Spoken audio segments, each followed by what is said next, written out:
بسم اللہ الرحمن الرحیم. آج ہم سب کی ملاقات ہوئی ہے دوبارہ سے عمران خان صاحب سے. سب سے پہلے تو ان کو افسوس یہ تھا کہ بہت سارے جو ہمارے لیڈرز تھے پی ٹی آئی کے، وہ صبح آئے، عدالت کا ان کے پاس حکم بھی تھا، لیکن عدالت کے حکم کے باوجود ان کو اندر جا کے مشاورت کرنے کا موقع نہیں دیا گیا. آپ کو پتہ ہے کہ آج کل اسمبلیز میں MNAs MPAs نے جانا ہے اور وہاں حکومت سازی کی بات بھی ہونی ہے، وہاں اسپیکر اور جو باقی عہدے ہیں ان کے اوپر بھی بات چیت ہونی ہے. تو یہ بڑا ضروری ہے کہ جو فاؤنڈنگ چیئرمین ہے پی ٹی آئی کے، ان کے ساتھ جو پولیٹیکل لیڈرشپ ہے مختلف جگہوں سے آئی ہوئی، ان سے ملاقات ہو. اس کے بغیر یہ جمہوریت اور یہ پارلیمنٹری پروسیس نہیں چلے گا. ایک بہت اہم، آج بہت ہی اہم ایک انفارمیشن آپ کو دینا چاہتا ہوں جو عمران خان صاحب نے کہا ہے. ان کی طرف سے آج ایک خط جاری ہوگا، اور وہ خط جو ہے وہ آئی ایم ایف کو جاری کیا جائے گا.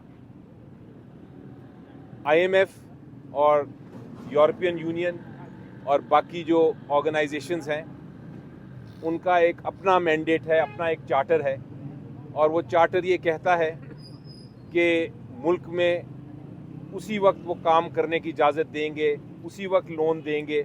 اس کی کنڈیشن یہ ہے کہ ملک میں گڈ گورننس ہو، اور گڈ گورننس تب بھی ہوتی ہے، گڈ گورننس کی جو شک ہے وہ یہ ہے، سب سے اہم شک، کہ ملک میں جمہوریت ہو. جس ملک میں جمہوریت نہیں ہے وہاں جو بین الاقوامی جو اس طرح کے ادارے ہیں وہ کام کرنا ناپسند کرتے ہیں، نہ ان کو کام کرنا چاہیے. اور جمہوریت کا سب سے بڑا ستون فری اینڈ فیئر الیکشن ہے. لیکن پوری دنیا نے دیکھا، پوری دنیا نے وٹنس کیا کہ جو لوگوں کا مینڈیٹ تھا، جو لوگوں کا ووٹ تھا، وہ رات کے اندھیرے میں چوری ہوا. پری پول ریگنگ جو ہے اس کو تو چھوڑ دیں، پوسٹ پول ریگنگ جو رات کو ہوئی، جس میں جیتے ہوئے کینڈیڈیٹس ہمارے جو تھے ان کو ہرایا گیا، پی ٹی آئی کے کینڈیڈیٹس کو، اور جو ہارے ہوئے تھے، بری طرح ہارے ہوئے تھے، ان کو جتایا گیا. تو یہ جو چوری تھا مینڈیٹ، اس میں جمہوریت نہیں چل سکتی. اور اگر الیکشنز فری اینڈ فیئر نہیں ہوئے تو کسی بھی ادارہ جو ہے وہ اگر عوام کے حق کو جہاں دیکھتا ہے کہ واقعی چوری ہوئی ہے، وہاں وہ لون اس ملک کو نہیں دے سکتا، کیونکہ وہ لون جو ہے جو قرضہ دے گا وہ عوام پہ اور اس کا بوجھ ہوگا. اور ایسی حکومت جس کے پیچھے عوام کا اعتماد نہ ہو، وہ اس لون کو واپس کرنے میں، ملک کی ترقی میں، ملک کی جو کرائسس ہیں اتنے سارے، ان کو حل کرنے میں وہ ناکام رہے گی.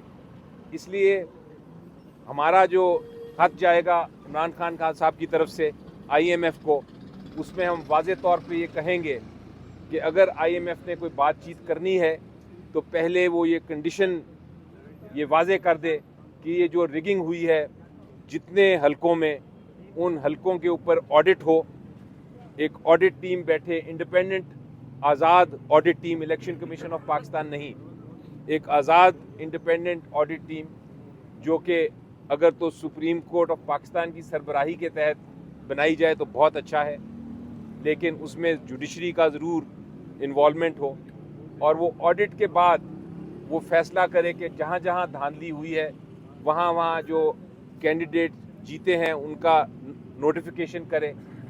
اس کے بعد آئی ایم ایف آگے کوئی بات چیت کرے حکومت سے، کیونکہ اس کے بغیر اگر یہ آڈٹ نہیں ہوتا، یہ جو دھاندلی ہے اس کو ختم نہیں کیا جاتا، تو پھر کسی قسم کا جو سٹیپ ہوگا لون دینے کا آئی ایم ایف کا، وہ پاکستان کے لیے نقصان دہ ہوگا.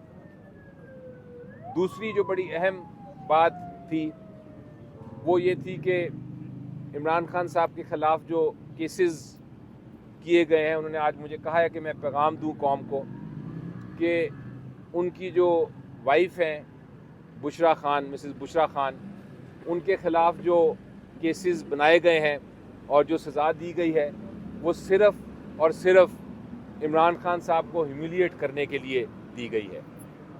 اور اب حال یہ ہے کہ ان کو ایک بنی گالہ میں بند کر دیا گیا ہے، جہاں اطلاع یہ آ رہی ہے کہ ان کی جان کو بھی خطرہ ہے، اور ان کو پچھلے 2 مہینے سے ملنے کی اجازت بھی نہیں دی جا رہی. عدالت میں کیس بھی فائل کیا گیا ہے کہ ان کو شفٹ کیا جائے، اڈیالہ جیل واپس شفٹ کیا جائے، تاکہ کم از کم جو ایک ملاقات ہے ہفتے میں، جو ایک جو قانونی ملاقات ہے جو ایک ہفتے میں ہونی، وہ ایک رولز کے مطابق ہوتی ہے میاں بیوی میں، وہ بھی نہیں ہو پا رہی تاکہ وہ ہو سکے. لیکن وہ کیس بھی ڈیلیڈ ہے.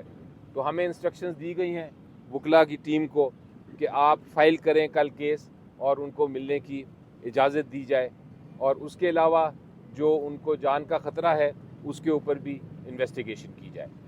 اس کے علاوہ اگر باقی باتیں میرے کولیگ بیسٹر گوہر صاحب کرتے ہیں. نہیں، ہمیں تو ملنے آج نہیں دیا گیا. آنے کے لیے خان صاحب کے پاس آئے تھے، بٹ آج خان صاحب سے ملاقات کی اجازت نہیں ملی. جس طرح لیڈر صاحبان کو نہیں دی، تو یہ ہمیں کہا گیا کہ 6 بندوں کی اجازت تھی، جو 6 آلریڈی جا چکے ہیں، تو وہ باقی لوگ نہیں جا سکتے. اینی وے ہماری کوشش تو یہی ہے کہ یہ دوریاں ختم ہو، ہم آگے کی طرف بڑھے. لیکن ہر مرتبہ رکاوٹ کھڑی کی جائے گی تو معاملات آگے کیسے بڑھیں گے اور کس طریقے سے بہتر ہونا تو یہ چاہیے کہ عوام کے فیصلے کے آنے کے بعد سارے عدالتی فیصلے سبڈو ہو گئے. وہ ساری عدالتی فیصلے لوگوں نے دیکھے تھے کہ وہ جس تیزی کے ساتھ دیے گئے تھے، جس عجلت کے ساتھ حق ریفیوز کر کے دیے گئے تھے. اس لیے سوری دنیا نے دیکھا ہے کہ اس وقت خان صاحب کا اڈیالہ جیل میں ہونا یہ غیر آئینی اور غیر قانونی ہے. یہ فقط ہیومن رائٹس کی وائلیشن ہے کہ آپ نے خان صاحب کو پولیٹیکل بنیادوں پہ جیل میں رکھا ہوا ہے. لیکن آج کی ریفیوزل بھی اسی کی کڑی ہے. لیکن اینی وے اس کے باوجود انشاءاللہ تعالیٰ پاکستان تحریک انصاف پارلیمنٹ کا حصہ بنے گی، پارلیمنٹ میں انشاءاللہ اپنا رول پلے کرے گی. پارلیمنٹری پالیٹکس کو آگے بڑھاتے ہوئے جو لوگ ان کے پاس مینڈیٹ نہیں ہے، جن کے پاس کوئی حق نہیں ہے، عوام نے ان کو حق حکمرانی نہیں دیا کہ وہ ان کے حکمران بنے، وہ لوگ غاصب کے طور پر اپنی کرسیوں پہ بیٹھیں گے. اور یہ لوگ غاصب کے طور پہ لوگ جانیں گے کہ ان کرسیوں پہ غاصب بن کے بیٹھے ہیں. یہ پہلی مرتبہ ہے کہ وہ لوگ ان کرسیوں پہ بیٹھیں گے جن کے پاس عوام کا مینڈیٹ نہیں ہے. یہ اپنے آپ کو دیکھنا چاہے تو کسی بھی بازار میں جائے، اتوار بازار میں جائے، کسی جمعہ پڑھنے جائیں، اور یہ اگر کوئی جنازہ پڑھنے جائیں گے، عوام ان کو وزیر اعظم کا عہدہ نہیں دیں گے، عوام ان کو انشاءاللہ تعالیٰ چور اعظم کا خطاب دیں گے. اور انشاءاللہ عوام یہ چور اعظم کو سے حساب پھر بھی لیں گے.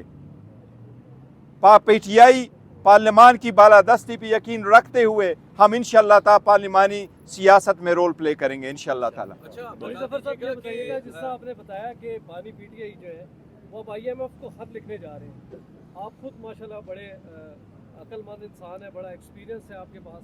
کیا آپ نے عمران خان کو بتایا نہیں کہ اس خط کے بعد پاکستان ایک بہت بڑی مشکل میں پھنس جائے گا؟ جی نہیں، دیکھیں میرا خیال ہے میں تو ان سے ایگری کرتا ہوں اس بات پہ، اور میں اس لیے ایگری کرتا ہوں کہ جب بھی آپ نے پہلی سٹیپ لینی ہے IMF کے ساتھ یا کسی بھی انسٹیٹیوشن کے ساتھ، تو آپ کو یہ دیکھنا ہے کہ کیا اس ملک میں جمہوریت ہے کہ نہیں.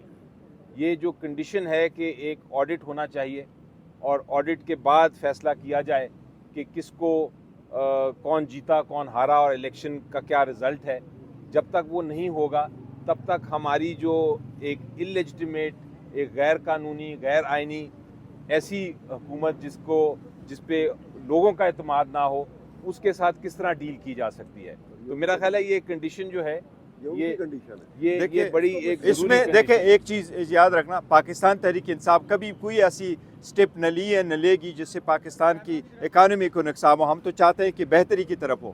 پہلی بھی IMF کو یہ کہا تھا کہ آپ انشور کریں free and fair and transparent election ہو. یہ اس کے تناظر میں ہے کہ ہم نے پہلے بھی کہا ہے، دوبارہ بھی کہیں گے، جہاں سے بھی انفلوئنس ہو. ہم نے یہی کہا ہے کہ یہ عوام کا مینڈیٹ ہے، پاکستان کا پروگرام کے بارے میں نہیں لکھا ہوا. ہم نے پہلے بھی وارن کیا تھا کہ اگر الیکشن فری فیئر ٹرانسپیرنٹ نہیں ہوں گے تو پاکستان کی اکانومی سفر ہوگی. یہ بات ہے. جی سر، یہ بتا دیجیے گا کہ سنی اتحاد کونسل میں آپ نے اور نامزد وزیر اعظم جو ہیں وہ شامل نہیں ہوئے، اس کی وجہ کیا ہے، اور ساتھ یہ بتا دیجیے گا کہ انٹرا پارٹی انتخابات ہونے جا رہے ہیں، 3 مارچ کا ٹائم دیا گیا ہے، تو کہ اس میں چیئرمین شپ کے لیے کون ہوگا؟